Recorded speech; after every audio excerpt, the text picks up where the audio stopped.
Bharatiya Janata party प्रदेश कार्यालय पर राष्ट्रीय महामंत्री राधामोहन अग्रवाल ने प्रेस कॉन्फ्रेंस की।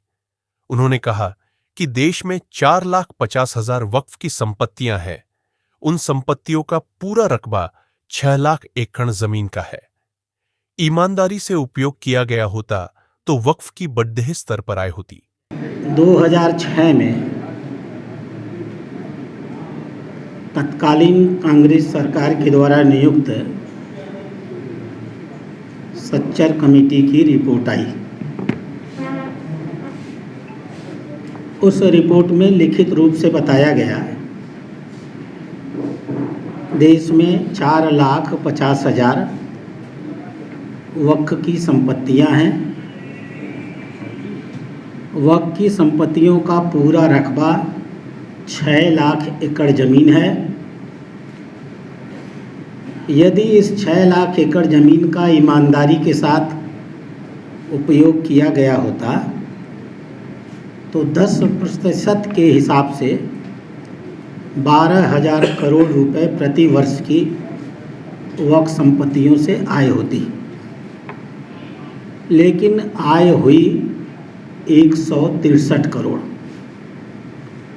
कमेटी की रिपोर्ट ने खुद यह पूछा कि यह संभावित आय का 2.7% है। आखिर 97.3% आय कहाँ जा रही है? इस प्रश्न का जवाब कमेटी ने खुद दिया। कमेटी ने लिखा, अधिकांश मुतवल्ली जो मैनेजर के रूप में बनाए गए थे वह वक्फ संपत्तियों के मालिक बन गए। वक्फ संपत्तियां अल्लाह को दी गई थी,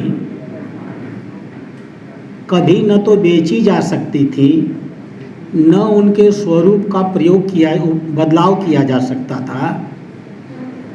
मुतवल्लियों ने बड़ी संख्या में संपत्तियों पर या तो अपने परिवार का या दूसरों का नाम चढ़ा दिया।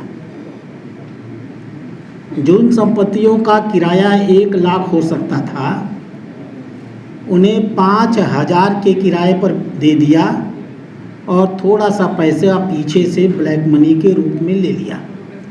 यह सब सच्चर कमेटी की रिपोर्ट का हिस्सा है। सच्चर कमेटी ने सरकार से कहा, मुतवल्लियों को दंडित करिए, वक्फ बोर्ड के भ्रष्ट अधिकारियों को दंडित करिए, जिन्होंने वक्फ की संपत्तियों पर कब्जा किया है उनसे खाली कराइए, देश के स्तर पर एक कॉरपोरेशन बनाइए, वक्फ संपत्तियों का सदुपयोग करके गरीब मुसलमानों के जीवन को बेहतर करिए। 2006 से 2014 तक देश में मनमोहन सिंह की कांग्रेस की सरकार रही। सच्चर कमेटी के रिपोर्ट मांगने की बात तो बहुत दूर, वह 2013 में इस वक्फ अधिनियम में एक नया संशोधन लाए और वक्फ संपत्तियों की लूट में और भी छूट दे दी। 2006 में चक्फ की जांच में कमेटी ने बताया था कि वक्फ की जमीन पर मुतावलियों ने कब्जा कर लिया है। जांच के बाद कांग्रेस ने अपराधियों को सजा देने की जगह वक्फ में और छूट दे दी थी। प्रधानमंत्री नरेंद्र मोदी ने आते ही सबका साथ सबका विकास के तहत सभी को योजनाओं का लाभ दिया।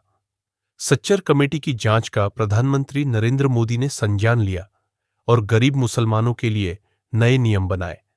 जो हमने इस कानून में व्यवस्था की है उसके तहत देश की एक एक इंच की वक्फ संपत्ति की रिकॉर्ड बनाई जाएगी। मेरी बात सुन लीजिए, आपको जवाब मिल जाएगा। वक्फ संपत्ति कहाँ है, कितना उसका रकबा है, कितनी उससे आय होती है, किसने उस पर कब्जा किया है, क्या उसका उपयोग होता है। यह सारी जानकारियाँ 6 महीने के अंदर इन सारे वक्फ के मुतवल्लियों को जमा करनी होगी। मैंने स्वयं जेपीसी में एक संशोधन दिया था 6 महीने का समय थोड़ा कम है, कुछ अतिरिक्त समय भी दिया जा सकता है। वक्फ संपत्तियां कभी बेची नहीं जा सकती थी। मुतवल्लियों ने बड़ी संख्या में जमीनों को बेचने का काम किया है। Bureau report, Lucknow.